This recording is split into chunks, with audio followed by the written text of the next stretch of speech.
Like, let me explain what I did. Can I kick it? Hold on. Yeah, I got some rings and a range. Can I kick it? Yeah. Don't ask me a thing. How I got her, how I did it. Yeah. Spend the whole half, had a blast. Can I kick it? Even with a sprain, pain. Can I kick it? Just to flex, I went and bought a chain. Can I kick it? Things ain't been the same. Things have changed. Can I kick it? People acting different, so I ask. Can I?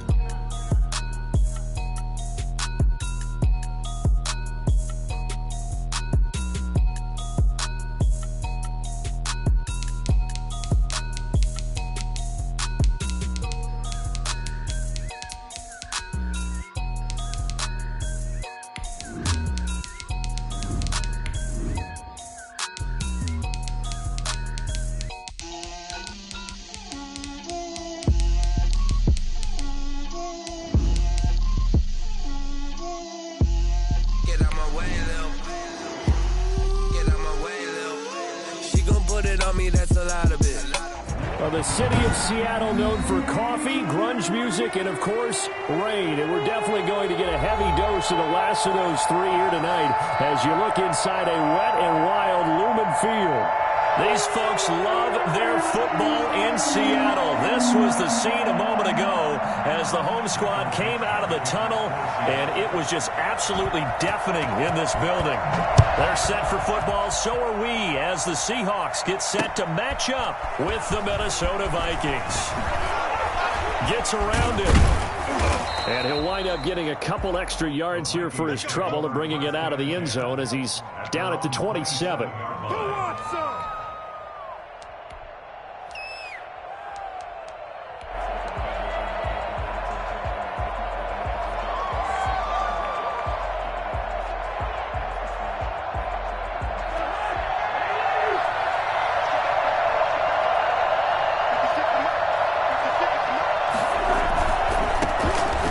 First carry for Dalvin Cook. Cook able to escape. And they get him down, but not before he takes it across the 40-yard line. First down yardage on the first play of the drive, 14 yards. And it's pretty evident when you watch how Minnesota plays, just how important Dalvin Cook is to their offense. A 1,000-yard rusher a year before, the first one the Vikings had since Adrian Peterson was dominating their carries. And having Cook in the lineup for the bulk of the season, that made Minnesota exactly what their head coach Mike Zimmer wanted them to be. A much more physical team. And right away, he lost the football. And the Seahawks, he picked it up. And they'll set up shot in enemy territory at the 45-yard line. So a first-quarter fumble in the rain, and this isn't supposed to let up. They've had flash flood warnings just west of here, so they better get used to this. And it's hard to do real early in the game because you're so amped up and you're trying to do so much. You've got to get used to it, though. You've got to focus in on the ball, make sure you're taking care of it. That one cost him. He was brought down by Darryl Roberts. But from an offensive perspective, that was a tough run because he only picked up 3 yards. But let's flip it over to the defensive side. They now have the advantage. 3 3-yard gains, that means they're punting the ball likely on fourth down. That's what you're looking for when you're playing defense. 3 yards on that last carry. Here's 2nd and 7. From the shotgun, Wilson. And his throw's going to be incomplete. That was well played, but that was also an example of a corner who understands his coverage, realized he had support behind him, and could be a little more aggressive in the shorter zone, and did exactly that, knocking that pass away. On 3rd down, Wilson going for Metcalf on the deep ball. And that'll be intercepted by the Pro Bowl safety Harrison Smith. And a big turnover there as his guys will get the football back. Well, I tell you, Brandon, this ball's intercepted, but it is 3rd down. So the silver lining is that since this is so far down the field and there wasn't a big run back associated with it, really this kind of works like a punt. It's not an altogether bad result. Here's Cook as they begin on the ground. He's tackled a yard short of the marker. Good gain of 9 on 1st down. That first down run could not have turned out worse for a defense because when they came out on the field, their number one mission, keep them stacked up close to their goal line, and at worst, create great field position for their offense. And able to get it here to about the 16-yard line. He was well over 100 yards last week. He told us this week, a little ambitious, said he wants to hit that 200 mark. We'll see. Makes sense, though, doesn't it? Have we ever run into a running back that had a great game the week before that didn't think that's just going to naturally continue? Just make sure you feed me the football. And that's what they're all about. Continuity, rhythm, number of carries. Just keep giving it to them. And all the way down to the 40-yard line. And that one heck of a run right there. Once he got loose, you could tell that he was going to run a long way. That was pretty impressive. They'll try to throw now. Cousins. It's a short one here, complete to his tight end. And he caught it up. And the Seahawks have picked it up.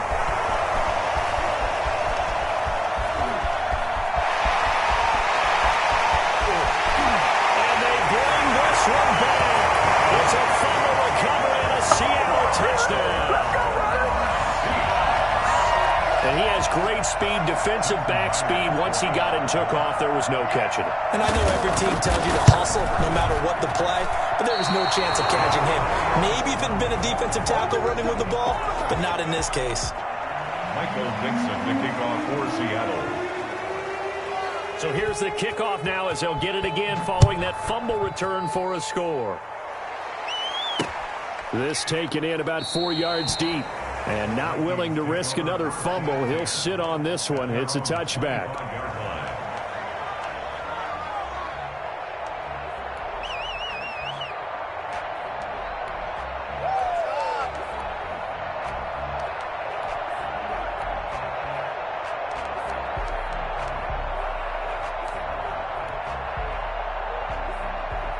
Here are the Vikings now to start their next drive. And in just about every game we see, partner, what do when we look at the stat sheet? We go right to the turnover differential. Without a doubt, because when we see that, that pretty much tells the tale of the game. And I know there's still plenty of time to go, but you've got to take care of the football in order to win it.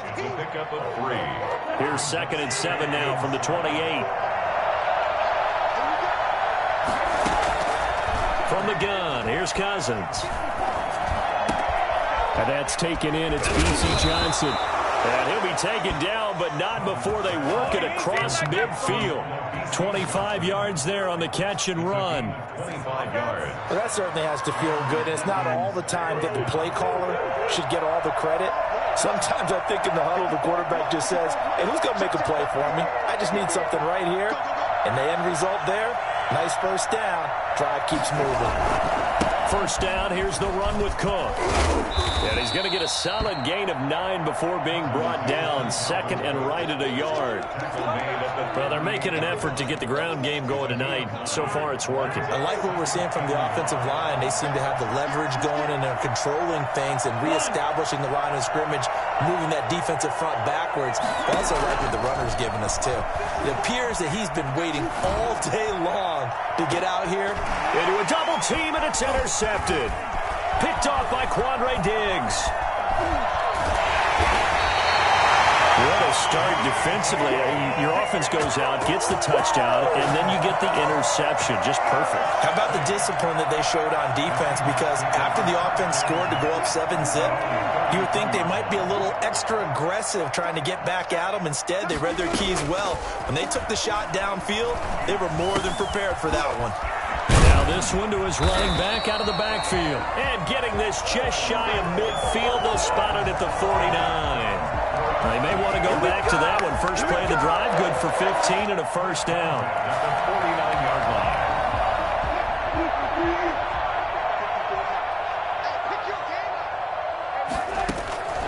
From the gun, it's Wilson, eluding the pressure right. That's caught by his tight end, Gerald Everett.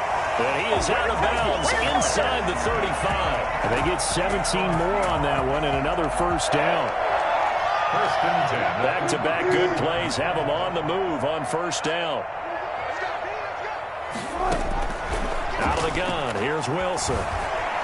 Flushed out right. He's going to take off with it. 6-0 our score after one. With the score, Seahawks 6, Vikings 0.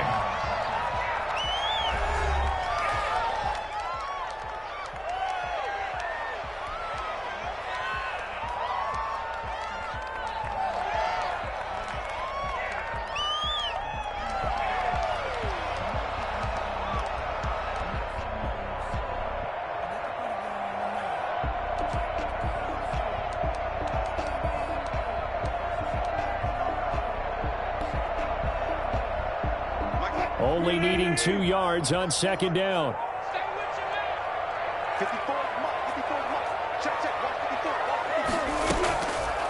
Now Wilson. That's caught by Penny. And this is going to turn into another first down as the tackle is made at the Vikings 16. It's a 10-yard pickup, and it moves the chains.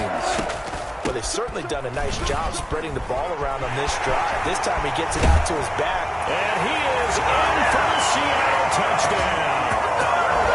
Chris Carson, his 5th touchdown now on the year.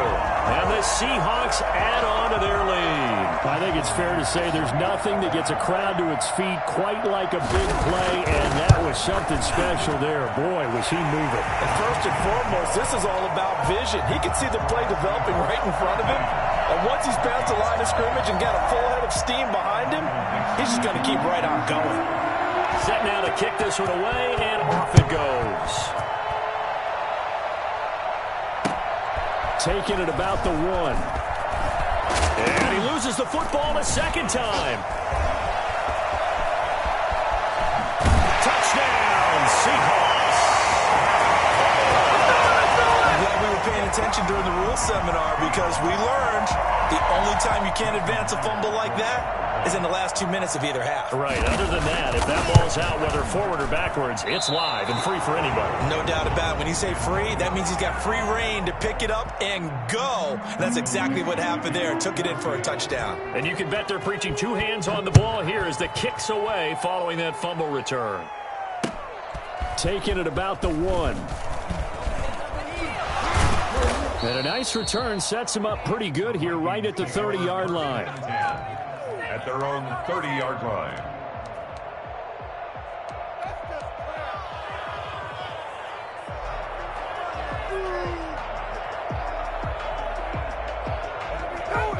Here are the Vikings now to start their next drive. And in enemy territory last time through the interception. We'll see what they do on this drive.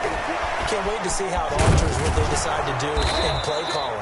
Do they continue to throw the ball? Do they want to lean more on the running game? It'll be an interesting sequence of plays that they've got coming up. Does it often affect the play calling with the interception? How much does that change what you do? I think it does depending on why the interception was thrown. Sometimes it's just a matter of the defense made a great play, so you continue to come back.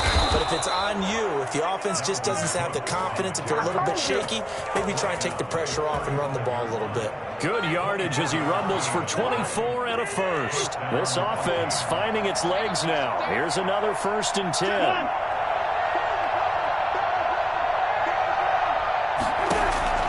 From the shotgun, it's Cousins. And he fires one that's intercepted. Picked up by the linebacker, Bobby Wagner. And now off to the races, down the right side. And he will take this one home. It's a touchdown.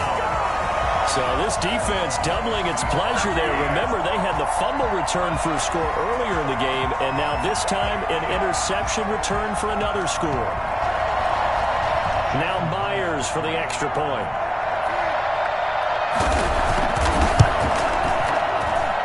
Now, these have been no picnic for him so far. He's missed 2, but this one is good.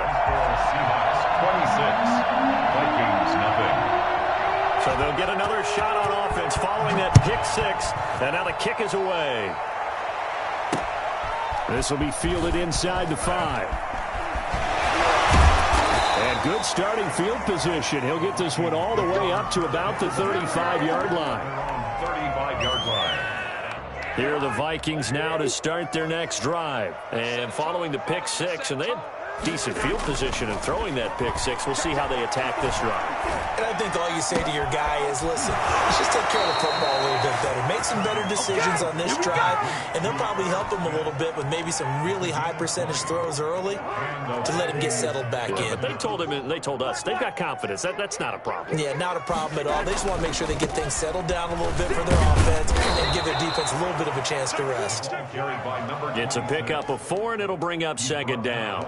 Not a whole lot there. The defense was ready, it looked, for that run-pass option. You get the sense that next time he has that opportunity, he may keep it himself and get to the perimeter. Probably owes his back a little bit of an apology on that one, huh? Now a toss left side into the hands of his tight end. And that'll wind up moving the chains again as the tackle's going to be made at the Seahawks' 32-yard line. From the 32 now, here's 1st and 10.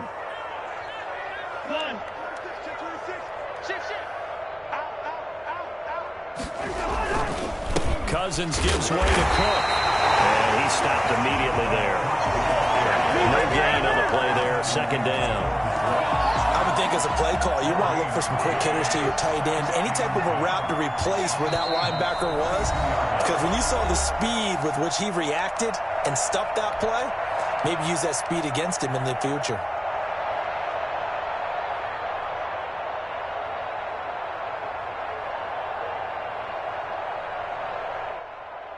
Coming up in a couple of minutes, we'll get you to Jonathan Coachman in Orlando. The coach will have stats and scores from earlier today in the NFL. Now a throw here to his running back. Cook, a 1st down and more. And finally taken down at the 15. The catch and run, good for 18 and a 1st down. And the running back position just continues to evolve from what I saw as a youngster when you just took the ball from the quarterback and ran as far as you could. Nowadays, you've got to be able to catch the ball as well. There were 15 running backs last season, partner, that ran for over 1,000 yards, but only 3 had 500 or more receiving yards as well. Leonard Fournette with Jacksonville, Christian McCaffrey, of course, with Carolina, and this guy right here, Dalvin Cook. This is a 2nd and 4, ball at the 9. Now a handoff here to his running back. And he will maneuver his way down to about the 7. It'll be a pickup of a couple, and it leaves him with a 3rd and 3. Whenever we talk about the best strong safeties, one word constantly comes up, and that's instincts. Being able to diagnose run or pass and make the appropriate moves. He crashed down hard there. He was ready for that running play.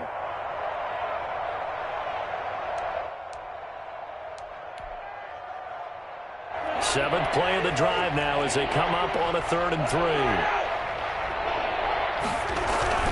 Back to the ground, this time Cook. And Cook was fighting for it, but I don't think he got there. The Vikings going to signal for their first of their timeouts as they get it right at the 32nd mark of this first half. 4th down. Mike Zimmer's made his decision, and that decision is to try and go for this thing on 4th down.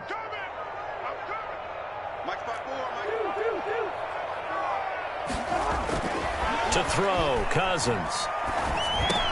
And that's going to be intercepted. Jamal Adams with it, the all-pro safety. And not much on the return there. He'll take it only up to the 9-yard line. Charles, not only is that an interception, it's one when you were really knocking on the door for a touchdown inside the red zone.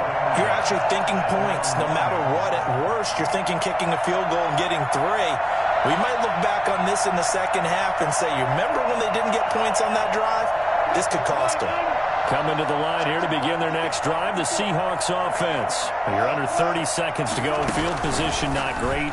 Time to call it a half, wouldn't you say? Well, you know we all have that little extra gene that says let's push the envelope a little bit, right? What needs to be going through the play caller's mind right now, a potential fumbled snap that can get returned, a strip sack that can get returned, right? Any of those types of plays, that should be a deterrent to calling something that could get you in big trouble. Going for Metcalf on the deep ball. This is caught inside the 15. And he is down deep into Minnesota territory. Well, you normally talk about the mobility and the accuracy first, but the arm strength, that's what can turn Russ into danger Russ. And this is more of the same right here. These guys have definitely been the aggressors here in the first half. They pushed the envelope in terms of play calls, and that's reflected in the score. And now they're in a position to widen this lead. For the Seahawks field goal, a 30-yard attempt. Myers' kick is good, and that will do it for this first half. So we've come to halftime after a very one-sided beginning to this one. As we'll send you back over to Orlando with our EA Sports Halftime Report, here's Jonathan Coachman.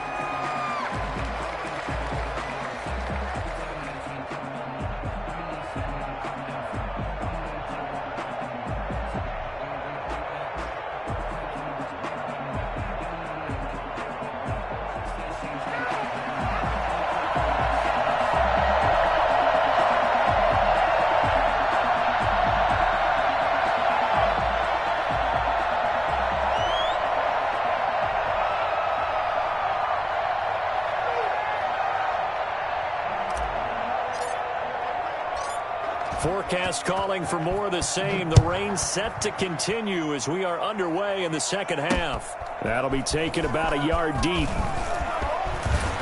And ultimately cannot get this out to the 25-yard line as he's dropped it to 23.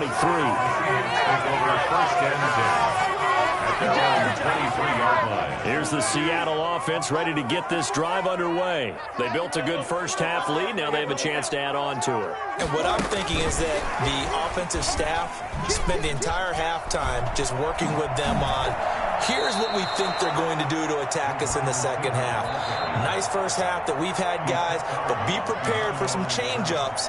We're going to see them when we kick it off in the second half. See how they handle any adjustments that might be made defensively.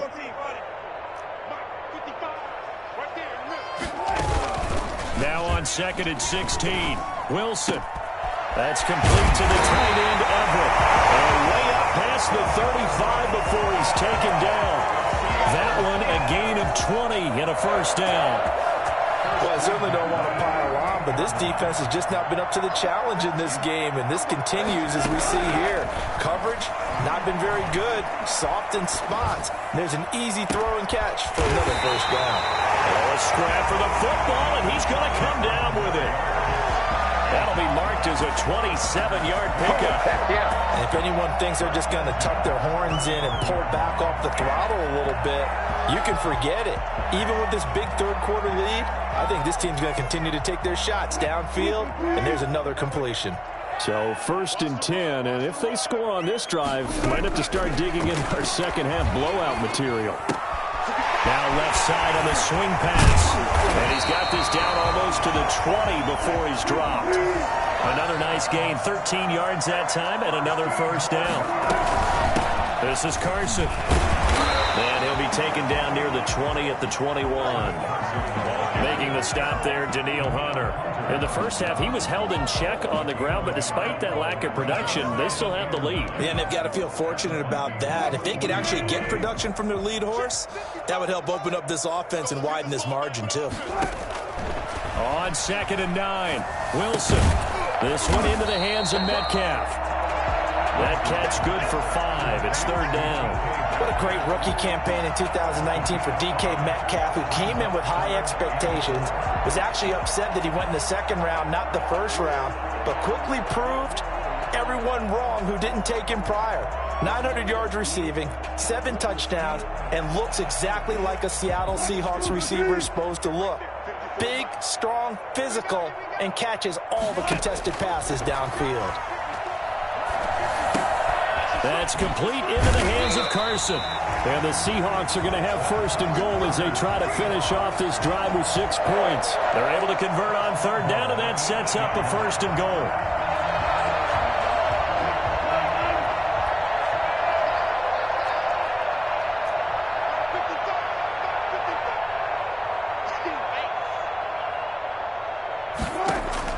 Now it's Wilson.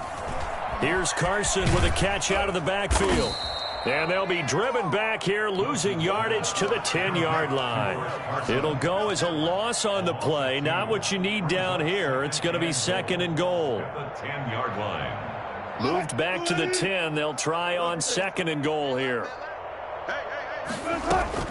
Wilson will throw again. He rifles one that's intercepted. Mackenzie Alexander with a pick.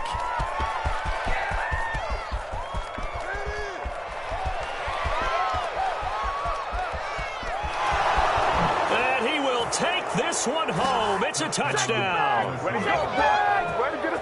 Coaches preach all the time about opportunities and taking advantage of them, and he did exactly that. I used to have a coach told us all the time, a lost opportunity is never regained. Well, no regrets here. He picked that one off and took it to the house.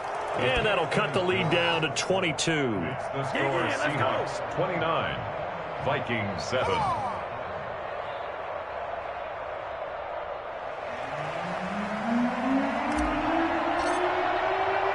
So they throw the pick 6. They'll get another shot at it now as this one's in the air.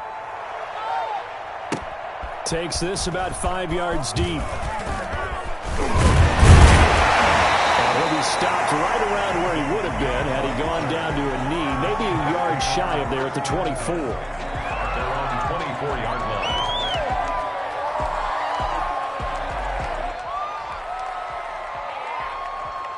Coming to the line here to begin their next drive, the Seahawks offense. And last time, decent field position through the pick six. Obviously costly. But they can't afford to just bunker in now. All right, good field position means go ahead and attack on offense. Try and press the advantage a little bit. They just have to be better with the football on this possession. So that didn't bother you too much last time? No, because it's exactly what you're supposed to do. You can't have good field position and not try to take advantage of it. Sometimes the defense makes a good play, too. And he gets this one just shy of the 40. They'll mark him down at the 39. It's a first down on a gain of 10. Wilson after the play fake to Carson. And he'll find Everett there, complete. And he's able to get this one out closer to midfield across the 45. Give him 9 there on the first down completion. One thing you're hoping for when you run drag routes, you're able to hit a receiver in stride, and he can pick up a lot of yardage after the catch. But in this situation, the defense was effective, able to stop him before he could get a good head of steam going. That's going to go down as a loss of 5, and it brings up third down.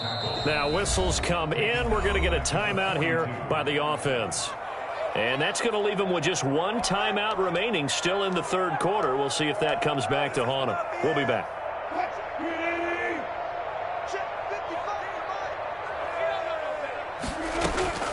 From the gun, Wilson being chased out left. And he'll let this go deep for Lazard. This is caught at the 20. And he is going to have a Seahawks first down as they're able to get the third down conversion. That's a gain of nearly 40 yards on third and medium to pick up the first. 1 quarter remains here on a Sunday night. You're watching the NFL on EA Sports. Vikings 7.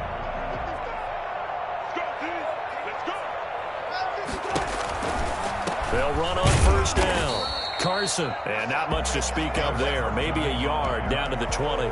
Justin Houston. Brandon, I've got to think this offensive line has got some smiles on its faces. And I know it sounds crazy, but they practiced for this back in training camp. They knew they'd be in situations where it'd be extra defenders in the box coming after them, trying to keep them from locking down a game.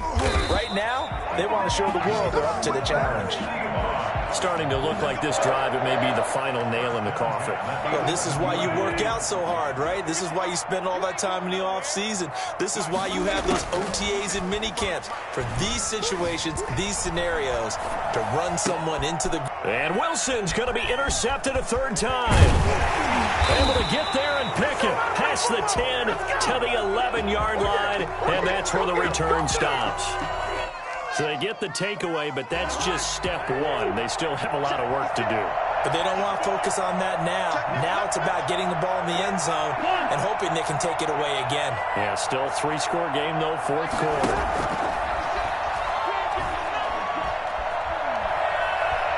Oh, going for Jefferson downfield, and that is incomplete.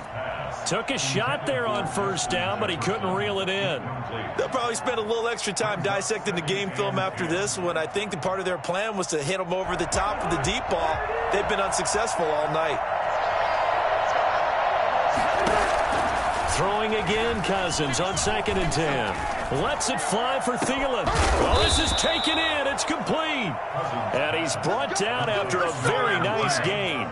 39 yards there, a big one.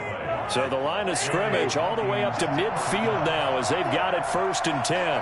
Defensively, I know they have the comfortable lead here in the fourth, but they do not want to give up big plays like that. They want to finish strong. So oftentimes in this situation, you tighten up underneath in your coverage and you bring your safeties back. They can pick up anything that leaks through. But in the meantime, upfield, you're making plays on the football. On 1st and 10, Cousins. That one into the hands of Thielen, complete. And they do get him down, but not before he's able to slip it inside the 5-yard line. That's back-to-back plays of over 20 yards. 2 big plays in succession. Not sure this D knows what hit him, but now they got to get ready. It's 1st and goal. And they give this time to the tailback. And that'll hurt the average a bit as this time they're able to get him behind the line. That's going to go as a loss of 4, and it'll be 2nd down. 2nd and goal at the 8-yard line. A 10th carry in the game for Cook. And he's going to ball his way down to about the 1-yard line. 7 big yards on the carry there to get him within range of the goal line with 3rd down upcoming.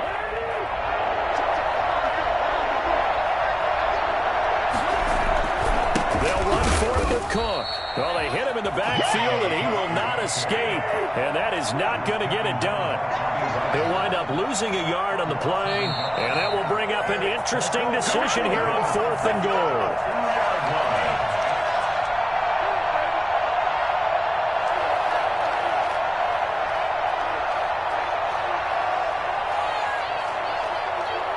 So the Vikings in possession of the football as we get you reset. They're looking at a 4th and goal here as they search for a late score. He's got his man. It's taken in for a Viking touchdown. Justin Jefferson. His 3rd touchdown now on the year. And the Vikings are able to cut into that deficit. Now Cousins going to bring his guys up for the 2-point try.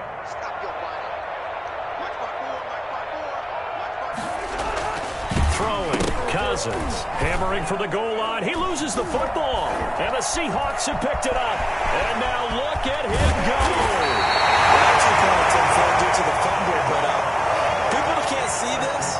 But you got a ball in your hands now, and you got the thing locked in pretty well. You got it covered up. I love having a football in the booth. I always hang on to it. Makes me feel like I actually played back in my day. Well, you probably could have. If you'd run that play, you would not have fumbled. I can tell you that. Maybe. And he won't quite make it to the 25. The Seahawks take over 1st and 10 at their own 24-yard line.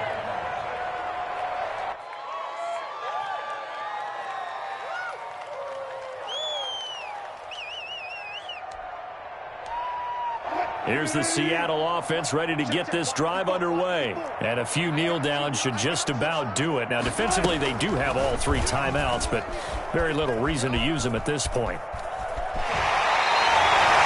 off the bat, it's a 1st down to start the drive, 12 yards. So finally, at this stage of the game, he lets his legs carry him for a big-time 1st down. But I think this is all set up by his eyes throughout the game. He's been taking it all in as he's watched this thing unfold. And finally, the eyes carried the legs and took him downfield. You're right. His longest run of the game waited till the 4th quarter, and maybe that lulled the defense to sleep a little bit. And he's got it up over the 40 to the 41. That'll be a pickup of 5 on the keeper. It's 2nd down. Nice satisfying run on 1st down for the offense. Picking up 5, which means defensively, the thought process is entirely different. You don't want to panic, but at the same time, you're saying to each other, we've got to tighten this down. We can't give up gains like that.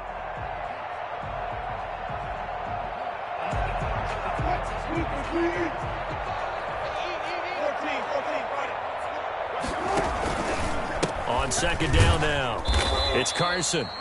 5 yards on 1st down, but now just a 1-yard pickup there on 2nd. That's it. That's what you want. Straight ahead positive gain. Just keep that clock ticking. 3rd and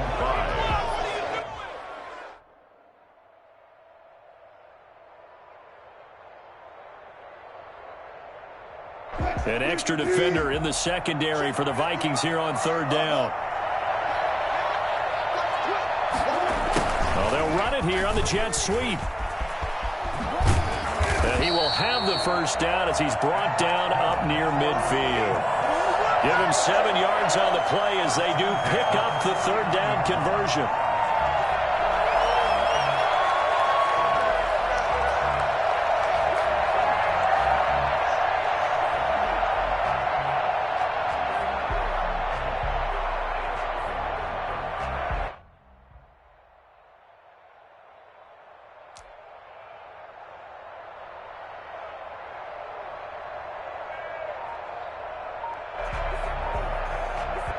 So the victory here for Seattle, and it was a bit of a strange game. They were held scoreless through the entire 2nd half, but their 1st half output, that's enough to carry them to victory. And that's an odd game to watch, isn't it? Because when we saw the output in the 1st half, you think to yourself, okay, they've got something working here. They know what they're doing. They'll continue that along.